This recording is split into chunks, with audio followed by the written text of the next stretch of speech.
Bonjour et bienvenue dans cette nouvelle vidéo sur les cinématiques du point.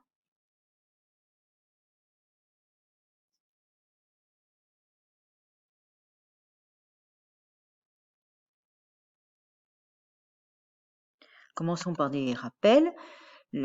Pour étudier le mouvement d'un objet, il faut un référentiel. C'est un solide de référence par rapport auquel on étudie le mouvement d'un point. On lui associe un repère d'espace qui donne la position du point et un repère de temps pour pouvoir associer une date à cette position.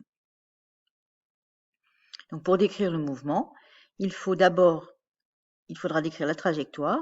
Donc on connaît les trajectoires rectilignes, circulaires et curvilignes, et la vitesse.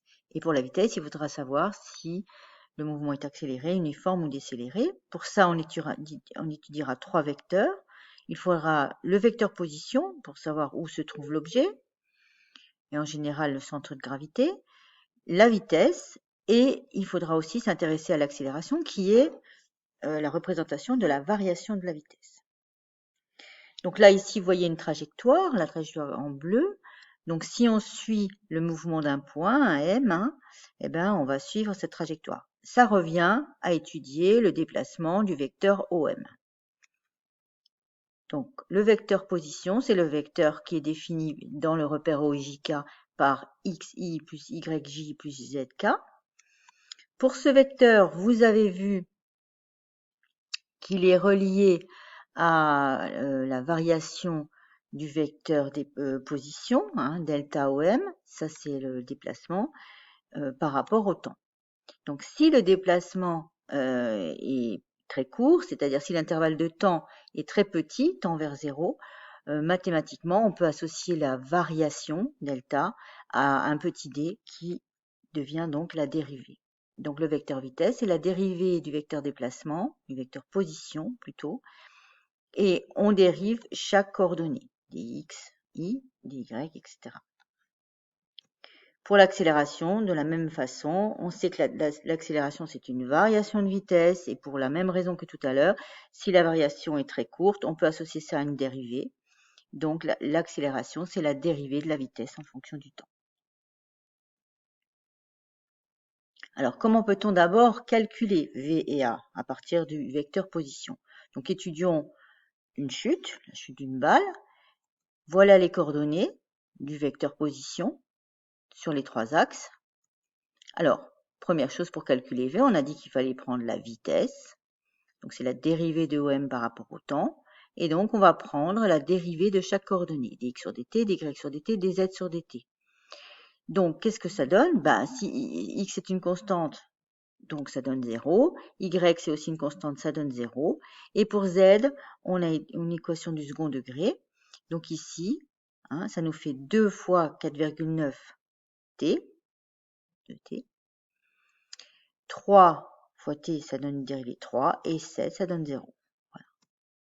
Et maintenant, si on veut savoir quelle est l'accélération, on va dériver encore une fois. Et là, à ce moment-là, on a une constante, donc ça donne forcément 0. Et ici, on a quelque chose qui varie suivant le premier ordre, c'est-à-dire qui varie continuellement, et on a une accélération ici sur z qui est constante. Et c'est bien pour ça que notre objet il tombe tout droit. Alors, comment tracer les vecteurs vitesse et les vecteurs accélération? Là, vous pouvez aller voir la vidéo méthode graphique. Alors, étudions des mouvements particuliers. Vous avez déjà vu plusieurs fois. D'abord, les mouvements rectilignes. Là, d'abord, un mouvement rectiligne. Donc ici, on voit que après un tout petit instant, le temps d'accélération de départ, la vitesse reste constante. La position varie continuellement. Là, on a affaire, donc, la variation de vitesse et donc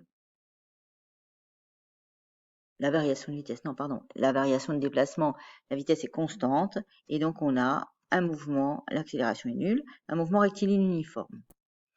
Alors voilà, donc maintenant notre mouvement de tout à l'heure, là on voit que notre vitesse varie continuellement, elle augmente continuellement. Donc qu'est-ce que ça va nous donner? La vitesse s'écrit AT plus constante, c'est une fonction affine. Donc l'accélération qui est la dérivée, c'est A, c'est une constante. Et à ce moment-là, on dit qu'on a un mouvement uniformément varié ou uniformément accéléré. Rectiligne dans ce cas-là, effectivement. Le mouvement circulaire. Alors voilà un mouvement circulaire. Alors, lorsqu'on étudie les mouvements circulaires et qu'on essaye de les repérer dans un repère cartésien orthonormé, ça devient assez compliqué. Donc, on va, nous, s'intéresser à un nouveau repère, un repère mobile, défini par le point M, voilà, un vecteur tangent à la trajectoire, hein, qu'on appelle UT, un vecteur tangent, et un vecteur normal. La normale, c'est la perpendiculaire à la trajectoire. Donc, dans ce repère, vous le voyez ici, hein, ici si on tourne dans ce sens-là, hein, dans ce repère, la vitesse s'écrit simplement v fois le vecteur UT. Et l'accélération, c'est, alors ça c'est un peu plus compliqué, c'est donné, je pourrais vous le démontrer si vous voulez, c'est donné par dv sur dt, ce petit v étant la valeur de la vitesse, dérivée de la vitesse, ut, et v carré sur r, un, avec r étant le rayon de la trajectoire. Donc ça, il faudra savoir par cœur, c'est le repère de Freinet. Donc, prenons maintenant un mouvement circulaire ici. Alors cette fois-ci, excusez-moi, mais on tourne dans l'autre sens. Donc, qu'est-ce qu'on voit ici? On voit ici qu'on a toujours notre vecteur ut ici, notre vecteur un. Voilà. La vitesse, elle est constante puisqu'on effectue la même distance pendant le même temps. Attention, c'est bien la valeur de la vitesse qui est constante. Donc, la dérivée de ce v, c'est 0. Et donc, notre accélération va s'écrire v carré sur r. Et si elle s'écrit v carré sur r, ça veut dire qu'elle est toujours dirigée vers le centre. On dit que l'accélération est centripète. Donc, lorsque vous avez un mouvement circulaire dont l'accélération est centripète, c'est un mouvement circulaire uniforme.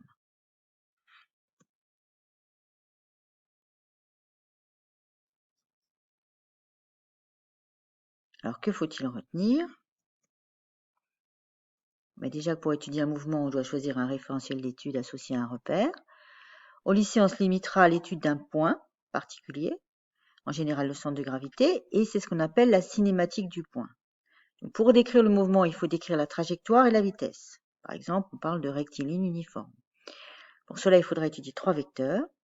Le vecteur position, donc OM ou OG, le vecteur vitesse, qui est la dérivée de ce vecteur, et le vecteur accélération, qui est la dérivée du vecteur vitesse. C'est aussi la dérivée seconde du vecteur position. Donc, comment on fait? On le fait du point de vue mathématique, on l'a vu, on a vu un exemple. Du point de vue graphique, hein, après, si vous avez regardé la vidéo, vous verrez que pour chercher l'accélération, par exemple, si on cherche au point 3, ici, il faudra déjà déterminer la vitesse au point précédent, au point 2, en faisant la différence entre 1 et 1,3, divisé par 2 taux. La même chose au niveau de V4. Et pour avoir l'accélération au point 3, il faudra faire la variation de vitesse V4 moins V2. Alors, différents types de mouvements. Les mouvements rectilignes, vous savez, c'est une droite. Mouvement circulaire, la trajectoire, c'est un cercle. Uniforme, ça veut dire que la valeur de la vitesse est constante. Uniformément varié, ça veut dire que la valeur de la vitesse augmente continuellement, c'est-à-dire proportionnellement au temps. Merci de votre attention et à bientôt.